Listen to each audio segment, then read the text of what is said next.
Hello, brothers and sisters. Welcome to day 61 of the Chronological Read Through the Bible. Today's commentary is covering Numbers chapter 10 through 13.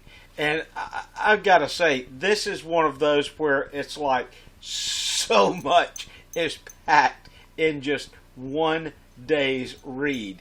And I'm really, if you'll kind of just bear with me, I'm going to leave chapter 13 for tomorrow because I want to couple their journey and spying out the land along with the response of the people and Joshua and Caleb's response. I'm just going to put those two together because there is so much here.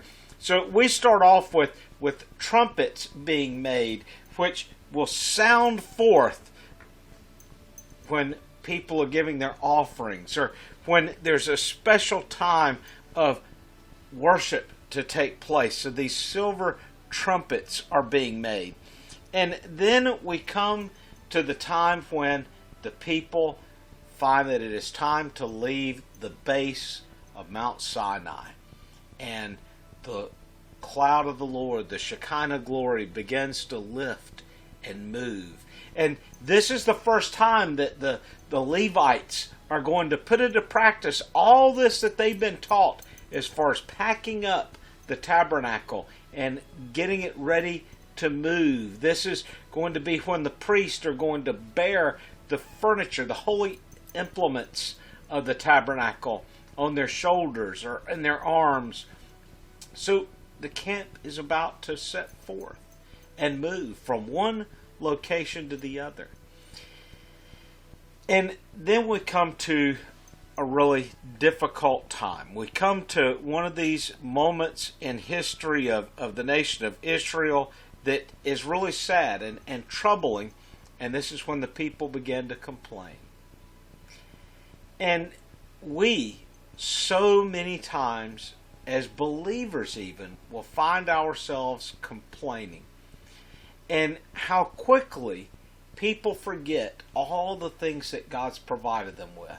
And I'm guilty of this myself. It's easy at times to suddenly start to think about what's happening that moment and forget what even the Lord blessed us with the week before. It's why for myself I keep a journal. I've not been as faithful with it sometimes as others, especially when I lived overseas. I was extremely faithful in writing in my journal. But I try as best I can to keep a journal and write down what God is doing in my life and just what's happening. And I've found, at least for myself over the years, that at times when I write most of my journal, it's when times are very difficult, when things aren't really going that well.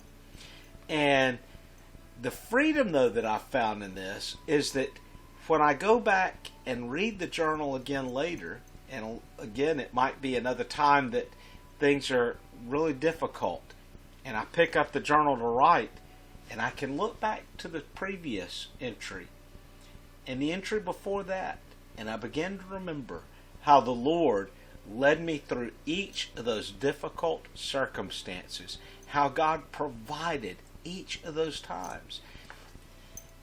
If the children of Israel had just remembered what slavery was like, if they could just pause and say, there is no difficulty that we could face in the wilderness that would be as great as the slavery which we were under in Egypt. But no, instead they began thinking about the things that were good things in Egypt. And really, were they good? You know, they start talking about, we had all of this, the onions and the flavoring for the food, and now all we have is this manna. And the Lord sent quail, and sent quail, and sent quail, to the point that people, some of them, ate more than they could even contain. And the people died.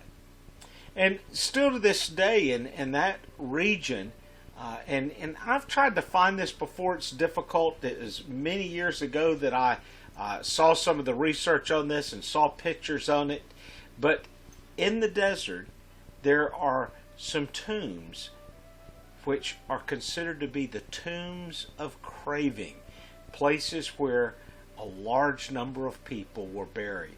And archaeologists at the time said that these tombs would have contained, and they gave a number of people, and these were just secular archaeologists, and the biblical archaeologists said, well, that's interesting because that's exactly the same number of people that died during this time when the quails were sent.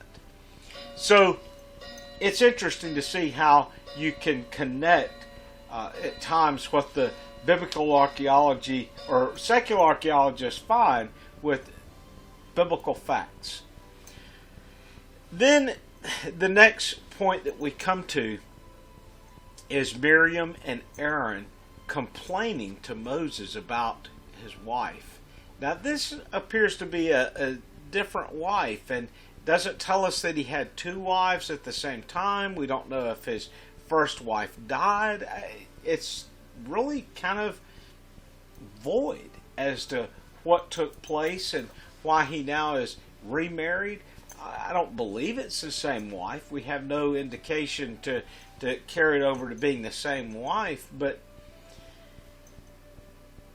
it doesn't give us the exact reason for the complaint, other than maybe just that she's not a Hebrew. God calls them to the meeting tent, and Miriam ends up walking away with leprosy. And again, this is one of these moments that the Lord shows not to murmur, not to complain against his servants. And we do need to be so very careful about the words that come out of our mouth, the words that we say of others.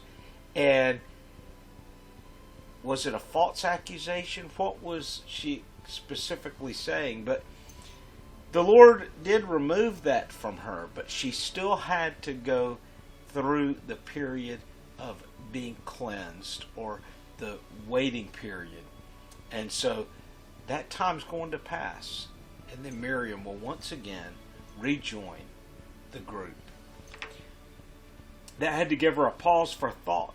You know, being separated from the camp, being all alone.